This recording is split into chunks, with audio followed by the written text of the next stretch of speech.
Hello friends, today we are going to understand a very different kind of poetry rather than what we have observed for the past poetries. This poetry is entitled as The Conversation on a Magshar Night. The poet for the poetry is none other than Dalpat Chauhan. Let's understand few things about the poet and then move on to the understanding of poetry and its conception.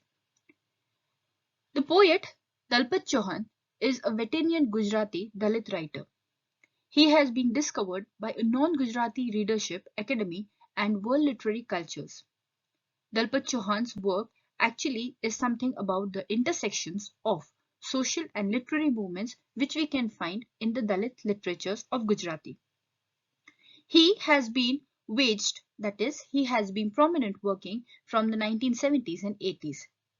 His activism has led actively to something called as Gujarat Dalit Panthers in the year 1974 and Dalit Sangharsh Sangha in the year 1982.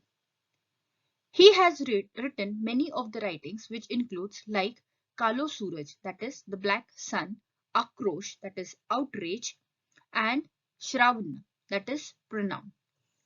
We can also find that his writing of the Dalit literary movement in the Gujarati is very much prominent between the 1982 to 1985, when there was a Gujarat burned and anti-reservation riots taking place.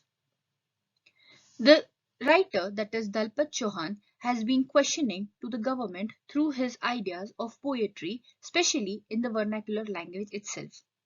We find through his poetry that his poets are being described and analyzed and translated by many of the people.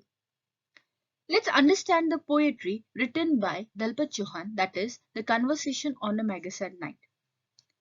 The poetry is a very idea about the sufferings of the Dalit couple which is being mentioned in the very start itself.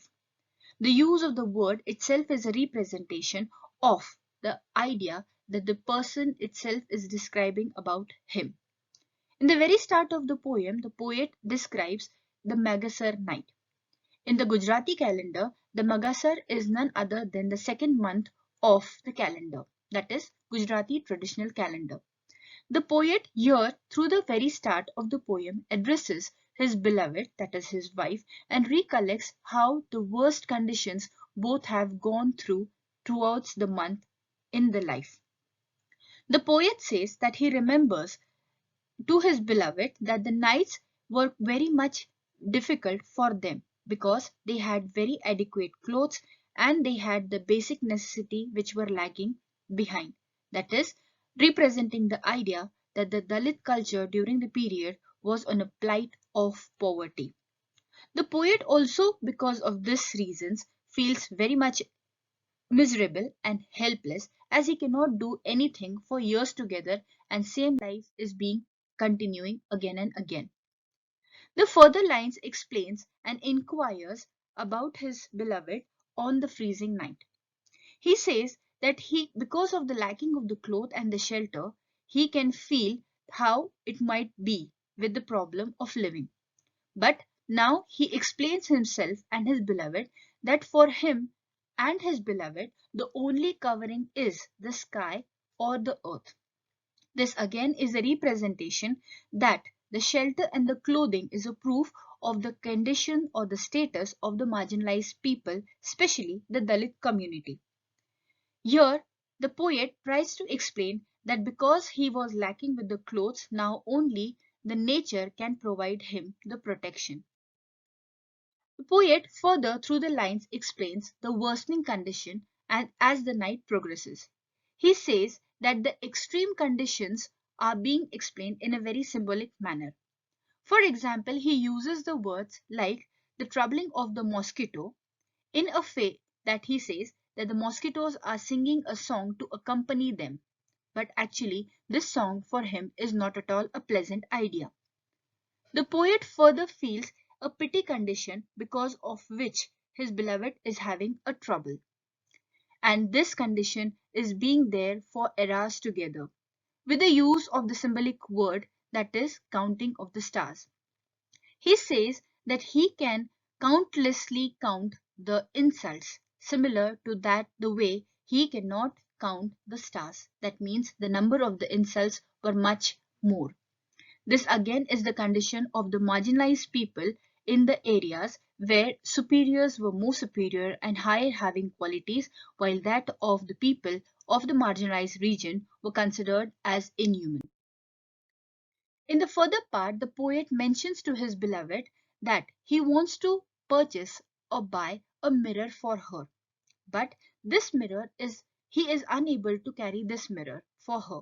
And finally, he says that he can look at the beauty of a beloved as like a blooming face, which she can herself find it in the lake. He further says that the blooming face of the beloved is a beautiful filled with wrinkles. The idea of representing the word that is beauty filled with the wrinkles is completely representation that his beloved also has suffered a lot of pain through years together. The idea of the scars on the back is again a symbolic manner of representation of pain and suffering. The poet here says that he can count on or he can now also observe the freshness of the scar on the back of his beloved, which witnesses that he and his beloved has gone through a lot of grims throughout his life. They also are still living is a representation of the scar, as he says that the scars will only be provided to the living being, and henceforth they are now also living in a resisting pain condition. The poet thus recreates something called as the insult which has heaped upon the Dalit community through this writing. I hope you have understood.